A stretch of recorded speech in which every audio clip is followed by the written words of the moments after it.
বিয়ের পরে বাবার বাড়িতে বেড়াতে যাওয়ার মজাটাই আলাদা। হ্যালো গাইস, আসসালামু আলাইকুম, ওয়েলকাম টু রুসাইফা ব্লগ।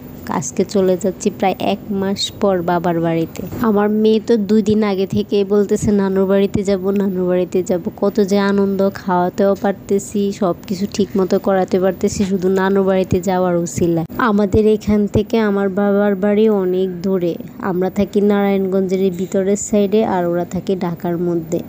তাই যাওয়া আসা নিয়ে আমার অনেক কষ্ট হয়ে যায়। আপনাদের ভাইয়া অফিসে ছুটি পায় না, ও সবসময় আমাকে দিয়ে আসা আবার নিয়ে আসা নিয়ে অনেক ঝামেলা হয়ে যায়। তবুও কি করার, বাবার বাড়িতে তো আসতেই হবে। আর আমার বেশিরভাগ সময় বাবার বাড়িতে আসার কারণ হলো আমার বাচ্চাদেরকে ডাক্তার দেখানো। আমাদের এই সাইডে আবার অতটা ভালো ডাক্তার পাওয়া যায় না, তাই সবসময় ডাক্তার দেখাতে হলে ঢাকার মধ্যেই চলে যেতে হয়। আর যাদের বাচ্চা আছে তারা তো জানেনই, বাচ্চাদের 2 দিন পর পর একটা না একটা সমস্যা, জ্বর হয়, কাশ হয়, এক এক বাচ্চার এক একটা সমস্যা, সবসময় ডাক্তারের কাছে যেতেই হয়। তাই চলে গেলাম আজকেই।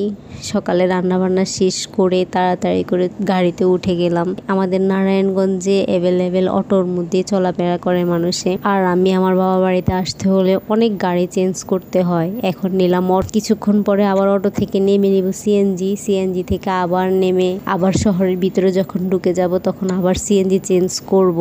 এভাবেই যেতে হয়, অনেক কষ্ট হয় যেতে। আর বাচ্চারা এত লং জার্নি করতে করতে ওরা অনেক অসুস্থ ফিল করে, কান্নাকাটি করে। শহরের ভিতরে যখন ঢুকে যাব তখন ওখান থেকে বাস নিয়েও যাতায়াত করা যায় অনেক কম ভাড়ার মধ্যে, কিন্তু বাচ্চাদের যেন কষ্ট না হয় তার জন্য ওর বাবা ডাইরেক্ট সিএনজিতে তুলে দেয়। মনটা অনেক ফুরফুরে লাগতেছে, কারণ বাবার বাড়িতে যাচ্ছে। আমার ছেলে মেয়েও অনেক খুশি। তারা শুধু নানুর বাসায় না, ওরা ঘর থেকে বের হলেই খুশি।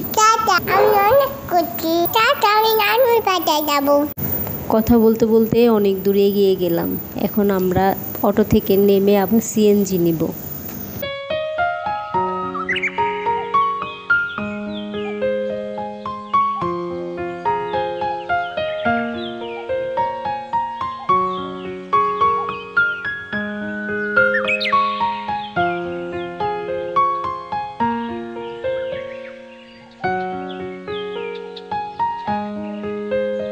ঢুকে গেলাম শহরের ভিতরে। আমার কাছে গ্রাম থেকে শহরটা অনেক বেশি ভালো লাগে। প্রথম থেকে আমার গ্রাম একটুও ভালো লাগে না বললেও ভুল। গ্রামে থাকতে ভালো লাগে না, বাট গ্রামে ঘুরতে যেতে ভালো লাগে। আবার সিএনজি চেঞ্জ করে আপনাদের ভাইয়া চলে গেল। আমি একাই ছেলে মেয়েদেরকে নিয়ে একসাথে বাসায় চলে যাবই, আর কোনো সিএনজি চেঞ্জ করতে হবে না। চলে আসলাম ঢাকা লালবাগ কেল্লা পার্কের সামনে। অনেক বাসার প্রায় কাছাকাছি চলে আসছি, আপনাদের সাথে শেয়ার করব।